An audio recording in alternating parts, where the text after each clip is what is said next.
Assalamualaikum warahmatullahi wabarakatuh. Teman-teman media. Perintah Prabowo, Jaksa Agung tak pandang bulu menindak tegas. Rawas News TV Jakarta, Jaksa Agung Republik Indonesia Burhanuddin menyampaikan bahwa bersikap tegas akan menindak tanpa pandang bulu terhadap oknum yang menyalahgunakan wewenang dalam pengerjaan proyek strategis nasional pengadaan alat produksi pertanian dan meminta sejumlah uang. Hal tersebut dikatakan Jaksa Agung Burhanuddin saat menerima kunjungan Menteri Pertanian Republik Indonesia, Amran Sulaiman beserta jajaran, pada Senin tanggal 16 Desember tahun 2024 di Gedung Utama Kejaksaan Agung, Jakarta. Pasalnya, dalam pertemuan tersebut, Jaksa Agung Burhanuddin memberikan dukungan yang meliputi pendampingan proyek strategis nasional di Kementerian Pertanian dan pengadaan alat produksi pertanian atas perintah Presiden Prabowo Subianto. Sementara itu, Menteri Pertanian Amran Sulaiman menyampaikan bahwa pertemuan ini sebagai tindak lanjut perintah Presiden Republik Indonesia, Prabowo Subianto untuk mempercepat swasembada pangan nasional, khususnya komoditi beras dan jagung. Kami berkoordinasi dengan Pak Jaksa Agung tentang sarana produksi pupuk dengan nilai anggaran yang tidak kecil, yaitu 54 triliun rupiah. Kemudian alat produksi pertanian yang nilainya sekitar 10-15 triliun, ujar Menteri Pertanian Amran Sulaiman. Hal tersebut butuh pengawalan sampai ke titik kelompok tani, lanjut Amran Sulaiman, bahwa pengawalan sampai ke tingkat petani membutuhkan perhatian khusus karena kerap disusupi oleh oknum yang meminta bayaran, jelasnya. Dalam pertemuan tersebut, Menteri Pertanian Republik Indonesia juga meminta sinergitas dan kolaborasi dengan Jaksa Agung Muda Tindak Pidana Khusus, Jaksa Agung Muda Tindak Pidana Umum dan Jaksa Agung Muda Intelijen dalam rangka pencegahan dan penindakan tindak pidana korupsi terhadap program yang akan berjalan, tegasnya. Simak keterangan full Menteri Pertanian Amran Sulaiman saat menggelar jumpa pers. Kalau kami berikan traktor, combine harvester, ada yang bayar sampai menurut laporan, ada bayar sampai 50 juta. Satu unit. Ada yang bayar 3 juta untuk alat yang kecil. Padahal ini ini perintah Bapak Presiden diberikan secara gratis untuk alat pertanian, kemudian pupuk adalah kita berikan pupuk subsidi penuh, tambahannya dibandingkan dengan tahun 2023 dari rencana itu menjadi 100%, nilainya kurang lebih 50 triliun semuanya. Ini butuh pengawalan agar swasembada tercapai. Berikutnya ada pupuk palsu, ini yang meresahkan petani kita. Pupuk palsu ada 27 perusahaan, ada 4 perusahaan kami sudah kirim ke penegak hukum. Ini merugikan petani kita kurang lebih 3,2 triliun. Ini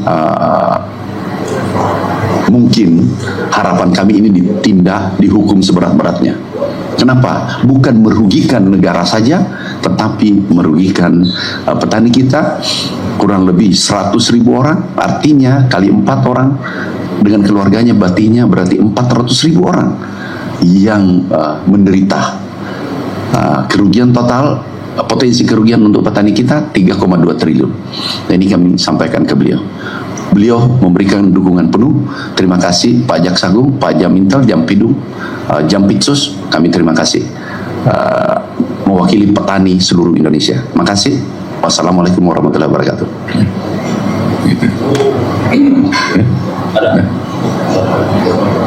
Izin bertanya Pak, selain soal alat pertanian dan penyebaran pupuk tadi, apakah di koordinasi tadi turut membahas soal pengawasan proyek strategi nasional yang pada sektor pertanian? Itu yang pertama.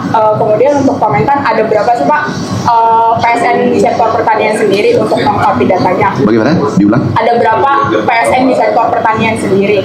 Kemudian yang kedua, di dalam juga apakah tadi membahas soal kasus korupsi impor gula yang tengah ditangani sama Kejagung, di mana Kementerian Pertanian selaku kementerian teknis gitu. Oke, makasih. Sekarang yang kami fokus adalah gini, kami ini fokus pada rencana swasembada ke depan sebagaimana arahan Bapak Presiden. Pengawalannya adalah karena tambahan anggaran cukup besar. Awalnya 6,9 triliun menjadi 29 triliun, kurang lebih 30 triliun. Ini butuh pengawalan. Kan ini APBN. Jangan sampai ada oknum tertentu mempermainkan di lapangan. Yang kedua adalah sarana produksi pupuk. Ini darahnya petani kita. Kalau pupuk, tidak ada pupuk, tanaman mati. Tanaman yang tidak bisa tumbuh dengan baik. Ini yang kami fokus dulu. Fokus adalah menuju swasembada apa saja sarana produksi untuk menuju swasembada secepat-cepatnya. Sarana produksi yaitu pupuk, alat mesin pertanian, irigasi. Ini anggarannya cukup besar, sehingga kami memohon support, dukungan, dan beliau dukung penuh.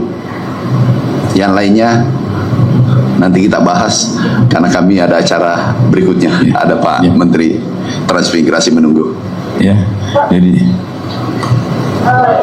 Bapak, tadi Pak Mentan menyebutkan ada oknum yang melakukan tindakan perbuatan tidak bertanggung jawab di lapangan terkait alat produksi tadi ya Pak ya? Ya. Apakah dari Mentan sudah mencatat sendiri berapa jumlah oknum dan oknum apa yang terlibat ini? Baru kami dapatkan laporan karena kami buka nomor HP kami agar semua petani bisa melapor langsung direct ke nomor HP kami. Ada seratusan yang melapor bahwa alat mesin pertanian biasanya ada oknum tertentu minta fee. Nah ini kami sampaikan ke Jaksa Agung. Makasih ya. Banyak Pak, mungkin boleh dijawab Pak dari kita berdua tadi. Oke, jadi apa yang tadi disampaikan jelas adalah pendampingan yang dilakukan oleh PSN itu. Jadi memang apa yang disampaikan oleh Ade sama jawabannya sebenarnya sudah sama, udah tahu juga jawabannya. Apa yang diminta oleh beliau ya di PSN itu, ya. Tindak lanjut dari ini laporan palsu tadi gimana Pak dari Kejagung? Ya kita akan ngumpulin data dulu ya. Karena ini baru masuk, beliau juga baru tadi dapatnya, dan kita akan kembangkan kita ya. Bapak izin Bapak sikap tegas dari Kejaksaan Agung terhadap oknum-oknum di lapangan ini Pak? Pasti Anda kan tahu siapa saya tidak akan pandang bulu siapapun.